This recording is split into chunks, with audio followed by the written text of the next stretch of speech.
Jadi mereka kalau di NI lebih ekstrim karena mereka menghalalkan segala cara, boleh mencuri, boleh ngerampok, mengambil harta orang lain.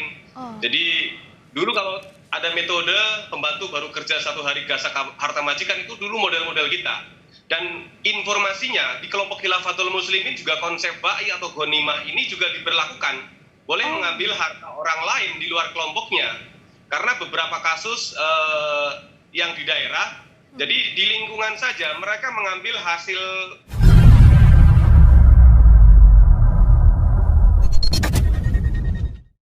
Assalamualaikum warahmatullahi wabarakatuh. Hamdan syukranillah, amma ba'd. Sahabat manusia plural yang saya hormati dan saya banggakan, kemarin aparat kepolisian menggeledah kantor pusat Khilafatul Muslimin. Kemudian menemukan banyak sekali barang bukti, ya. Salah satunya buku ajaran kekerasan NII dan ISIS. Kemudian juga menemukan uang senilai 2,4 miliar. Orang kemudian bertanya-tanya, di mana ini sumber pendapatan Khilafatul Muslimin? Kok bisa menyimpan uang kalau di pandangan saya sebanyak itu? Kan itu kan ada dua kemungkinan. Yang pertama memang anggotanya banyak, kemudian sering impak. Yang kedua ada kocoran dana dari luar untuk kemudian kegiatan organisasi. Ini teka-teki ini kemudian menjadi teka-teki kita semua. Karena penting sekali urusan akomodasi ini. Karena organisasi itu ya kemungkinan sedikit sekali untuk jalan tanpa akomodasi. Jadi akomodasi ini, uang ini menjadi sumber utama kegiatan mereka. Sumber utama mereka bisa gerak gitu loh. Nah, sehingga penting sekali untuk ditelusuri di mana asal muasal ini uang. Apakah benar di jamaahnya atau gimana? Atau ada cara yang lain untuk jamaahnya mendapatkan uang sebanyak itu gitu loh. Ternyata mantan NII membongkar semuanya. Bahkan katanya orang yang sudah terdoktrin Khilafatul Muslimin karena sama dengan NII itu bisa menghalalkan segala cara. Merampoklah dengan dalil bahwa itu dibolehkan, ghanimah dan sebagainya. Itu bisa jadi dilakukan. Itu ada ajarannya. Ngeri sekali, bos. Kayak kita simak dulu nih sama-sama. Bicara soal 2,3 M ini di dalam berangkas. Saat ini polisi masih mendalami sumber dana. Tapi kalau bicara soal mendalami sumber dana, itu kemana harus menelusurinya polisi? Ya, mereka kan punya kantor juga di daerah masing-masing. Dan angka ini sebenarnya kalau untuk organisasi itu kecil ya. Karena kalau di NI, dulu kita ketika bergabung itu 1 bulan itu minimal 14 miliar kita kumpulin untuk wilayah Jabodetabek saja. Wah, itu cuma Jabodetabek. 14 M minimal sebulan, begitu ya Mas kan? Iya, jadi mereka kalau di NI lebih ekstrim karena mereka menghalalkan segala cara, boleh mencuri, boleh ngerampok, mengambil harta orang lain. Jadi dulu kalau ada metode pembantu baru kerja 1 hari gasak harta majikan, itu dulu model-model kita. Dan informasinya di kelompok Khilafatul Muslimin juga konsep ba'i atau ghanimah ini juga diberlakukan. Boleh mengambil harta orang lain di luar kelompoknya. Karena beberapa kasus yang di daerah, jadi di lingkungan saja mereka mengambil hasil tani misalnya, singkong, pepaya. Jadi main ambil aja padahal bukan haknya. Artinya mereka juga menggunakan konsep harta di luar kelompok mereka tuh boleh diambil juga. Termasuk ya mereka boleh mengambil barang-barang berharga juga selain hasil bumi tersebut. Oke, kalau dari yang kasus Khilafatul Muslimin juga, jadi Mas Ken melihat ini bisa jadi sama modusnya begitu, atau sama bagaimana modus operandinya? Ya, karena Khilafatul Muslimin sebenarnya adalah NI gaya baru. Jadi ini kelompok lokal yang mengidolakan Haji Marijan Kartosuwiryo, kita kenal namanya DITI atau NI. Jadi kelompok yang ingin menyebarkan pahamnya lebih luas, menggunakan konsep khilafah, dan metode ini ternyata bisa diterima oleh masyarakat. Dan mereka kelompok Khilafatul Muslimin ini juga menampung para mantan NII, para mantan Gavatar, para kelompok-kelompok Kesatuan Al-Haq, Al-Quran Suci, Islam Baiat, dan lain sebagainya. Jadi orang-orang yang sudah terradikalisasi pemikiran tapi kecewa, menganggap bahwa ada yang salah, ditampung sama Khilafatul Muslimin. Termasuk kelompok yang di Sumbar, kemarin 1157 anggota, ini yang sudah keluar dari NII. Ini NII, ada yang Komandemen Wilayah 9, ada NII Kamit, sudah ditampung oleh Khilafatul Muslimin juga. Oke, jadi ditampung bekas organisasi-organisasi terlarang sebelumnya. Kalau begitu, berarti harusnya polisi lebih mudah dong Mas Ken untuk menelusuri di mana sumber dananya, seperti apa modus dan sebagainya. Ya, karena mereka menggunakan sistem cash ya. Jadi memang kalau untuk transaksi-transaksi menggunakan rekening mereka juga hindari. Alasannya mudah terlacak sehingga memang agak susah karena mereka kan secara organisasi mereka tidak terdaftar. Jadi ya mereka dengan eksisnya di masyarakat model usroh ya dari keluarga ke keluarga yang lain, dari masjid ke masjid yang lain. Jadi memang ya gerakannya ya masyarakat menganggap ini gerakan hanya dianggap sebagai pengajian biasa dan tidak membahayakan. Nah ini kan yang menjadi persoalan. Selain tadi bisa menghalalkan segala cara untuk mengambil harta di luar kelompoknya, betul ya Mas Ken begitu ya?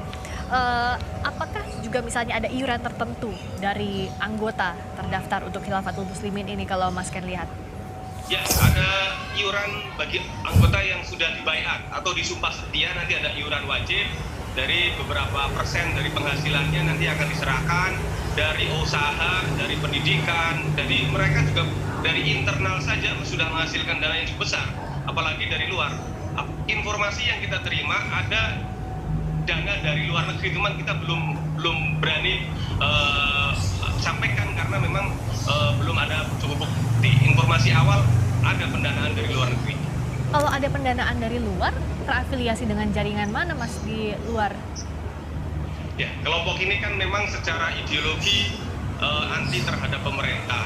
Jadi kelompok-kelompok ini yang kita khawatirkan ini, jadi anak-anak muda terutama yang ini kan doktrinnya perang, nggak perang akhirnya bisa ikut kelompok JI, JAD, termasuk kelompok ISIS. Ini yang kita waspadai anak-anak muda ini kan. Semangatnya kan sedang menggelora. Kita didoktrin bahwa kita kondisi perang nggak perang.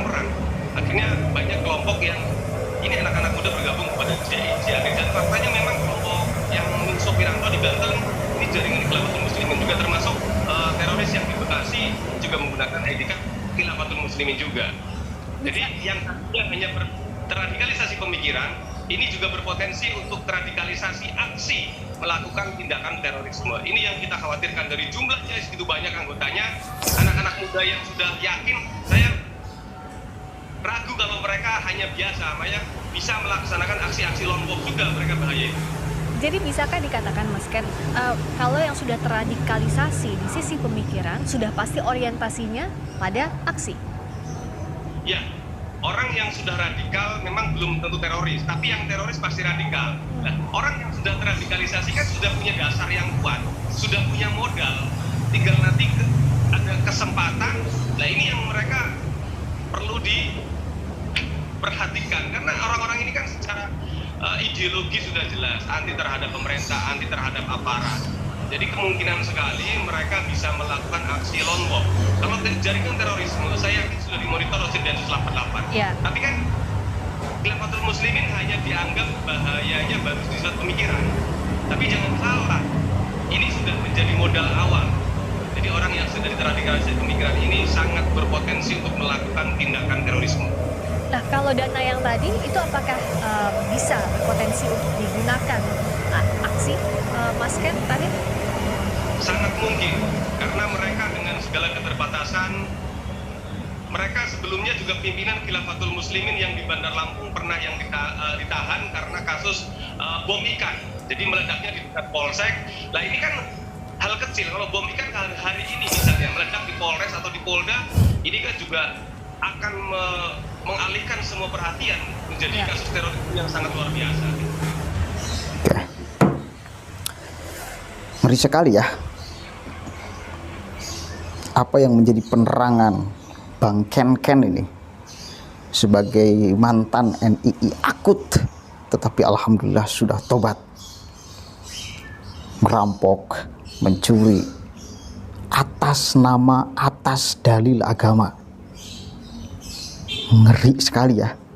Saya yakin ketika awal-awal mungkin jamaah NII, jamaah Khilafatul Muslimin tidak diberikan penerangan tentang itu.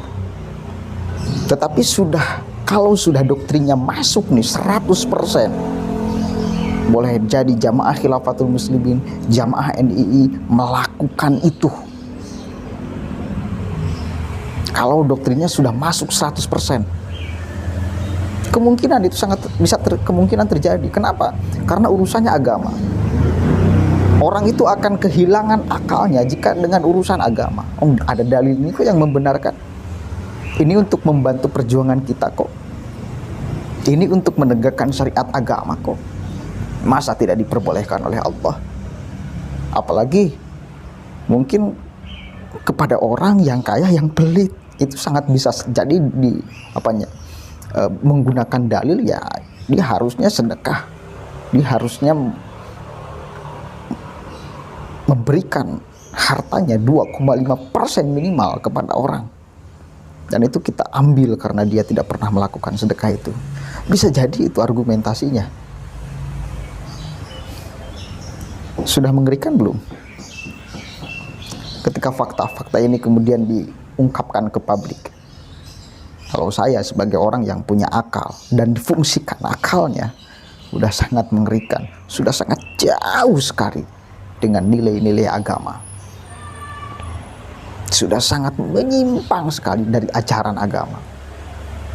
Ya. Berita ini saya kira perlu terus diinformasikan kepada publik agar semakin sadar. Mudah-mudahan lewat video-video yang kayak gini tuh membuat sadar 1, 2 orang, 3 orang, lumayan lah. Lumayan daripada enggak sama sekali. Kita akan terus berikhtiar, berupaya untuk mencegah gerakan ideologi mereka. Allahul muwaffiq ila aqwamit thoriq. Wallahu a'lam bishawab. Assalamualaikum warahmatullahi wabarakatuh.